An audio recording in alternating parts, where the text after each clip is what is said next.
intent is to demonstrate the challenges of communicating the gospel in other countries. Language and context are very important. We will illustrate this as an American pastor speaking through an interpreter. This is not to be a reflection on the ability on our national Christians to illustrate, but rather it is a graphic demonstration why missionaries strive to master the language of the people with whom they live and labor.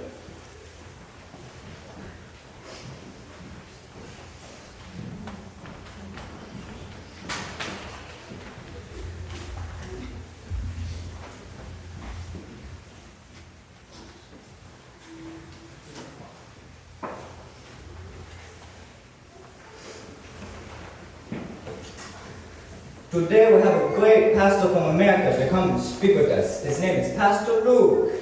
I'm very pleased to interpret for this brother because he does not speak our language. Thank you, brother. Thank you. I am so happy to be here and to speak to all of you. And first of all, I would like to say thank you for the dinner. He says, thank you for the dinner. Oh, and I must admit, coming here, I have some butterflies in my stomach. It seems our guest has taken some flies into his stomach. But I really like the food. It was great. Well, we like the flies.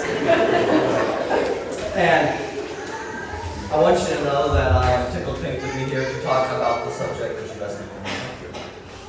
It seems our guest has developed a rash and has been scratching himself so much he's turned pink in places. The topic, my friends, is how to get our people involved in spiritual ministries. He's going to talk today about getting involved in ministering to the spirits. You see, there are too many people around here running around like chickens with their heads chopped off.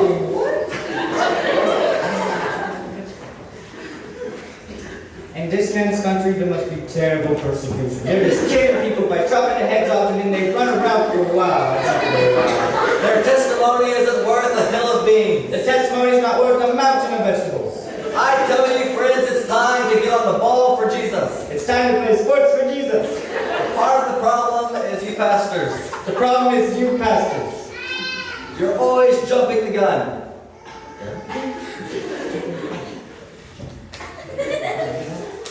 Well, they take a gun, they put it on the ground, and they jump up and down with it. You're always shooting off at your mouth.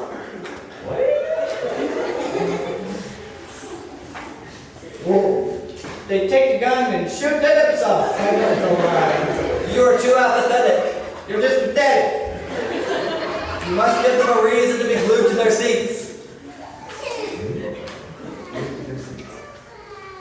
Okay, listen closely, friends. When a guest comes to your church, you must put something sticky on the seat, so when they sit down, they can't get back up. I know how it is getting ready for church. I know how it is to prepare for church. It's early Sunday morning, It's early Sunday, late Sunday morning. and the kids are in the yard as filthy as pigs. Ah yes, there's the baby goats in the yard that begin to look like pigs. Then you bring them into the house. You bring them in the house and then put them in the bathtub. You do? Well, you take the baby goats in the house and put them in the bathtub. Then you begin to peel them off Begin of to them. scrape them out of them. Then you step outside and it's raining cats and dogs. You step outside and small animals begin to fall from the sky. By that time, your wife's hairdo hits her in the face.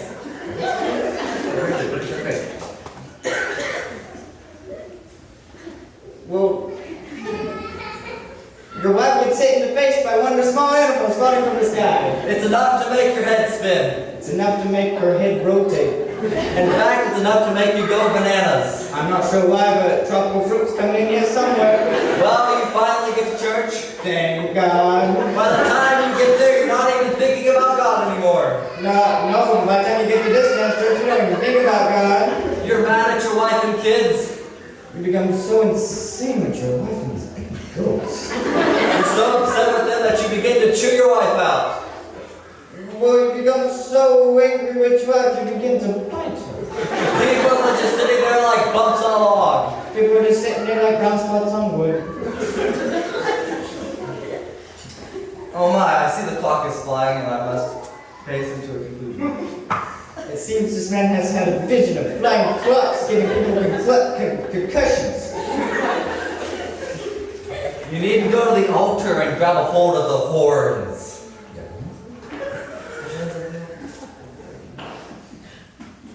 Do you remember those baby goats? Well, they all have horns now, and you must grab a hold of them. I don't know why. We need pastors with the guts to fast and pray the house down. We need pastors with big guts to fast and pray till the house burns on fire.